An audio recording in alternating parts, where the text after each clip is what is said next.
আগতীয়াকৈ বহাগ বিহুৰ উপহাৰ হিচাপে তেওঁলোকক আমি ৮,০০০ টকা তেওঁলোকৰ বেংক একাউণ্টলৈকে হস্তান্তৰ কৰিম। মই অসমৰ মহিলাসকলৰ বাবে এটা খবৰ দিব বিচাৰিছোঁ।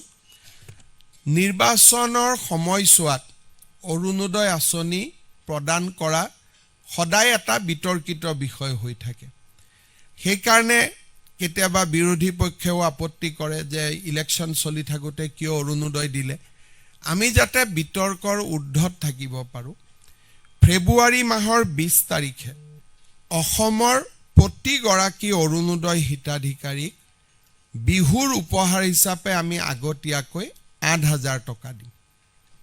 তাৰমানে প্ৰতিগৰাকী আই মাতৃ যিসকলে অৰুণোদয় আঁচনি পাই আছে, দে উইল গেট জানুৱাৰীত আমি তেওঁলোকক নিদিওঁ একো, ফেব্ৰুৱাৰী মাহত একেলগে ফেব্ৰুৱাৰী মাহৰ ২০ তাৰিখে একেলগে আগতীয়াকৈ বহাগ বিহুৰ উপহাৰ হিচাপে তেওঁলোকক আমি ৮,০০০ টকা তেওঁলোকৰ বেংক একাউণ্টলৈকে হস্তান্তৰ কৰিম। তেতিয়া আৰু বিহুলৈকে তেওঁলোকে সুন্দৰভাৱে তেওঁলোকৰ বিহু পালন কৰিব পাৰিব। মই আপোনালোকৰ জৰিয়তে অসমৰ আই মাতৃসকললৈকে এই সুন্দৰ উপহাৰটো ঘোষণা কৰিব খুজিছোঁ। আগতীয়াকৈ বহাগ বিহুৰ উপহাৰ হিচাপে তেওঁলোকক আমি ৮,০০০ টকা তেওঁলোকৰ বেংক একাউণ্টলৈকে হস্তান্তৰ কৰিম। মই অসমৰ মহিলাসকলৰ বাবে এটা খবৰ দিব বিচাৰিছোঁ। নিৰ্বাচনৰ সময়ছোৱাত অৰুণোদয় আঁচনি প্ৰদান কৰা সদায় এটা বিতৰ্কিত বিষয় হৈ থাকে।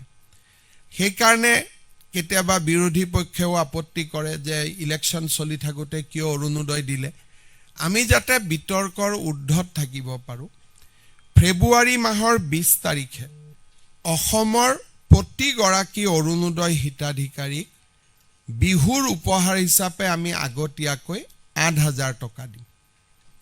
তাৰমানে প্ৰতিগৰাকী আই মাতৃ যিসকলে অৰুণোদয় আঁচনি পাই আছে, দে উইল গেট জানুৱাৰীত আমি তেওঁলোকক নিদিওঁ একো, ফেব্ৰুৱাৰী মাহত একেলগে ফেব্ৰুৱাৰী মাহৰ ২০ তাৰিখে একেলগে আগতীয়াকৈ বহাগ বিহুৰ উপহাৰ হিচাপে তেওঁলোকক আমি ৮,০০০ টকা তেওঁলোকৰ বেংক একাউণ্টলৈকে হস্তান্তৰ কৰিম। তেতিয়া আৰু বিহুলৈকে তেওঁলোকে সুন্দৰভাৱে তেওঁলোকৰ বিহু পালন কৰিব পাৰিব।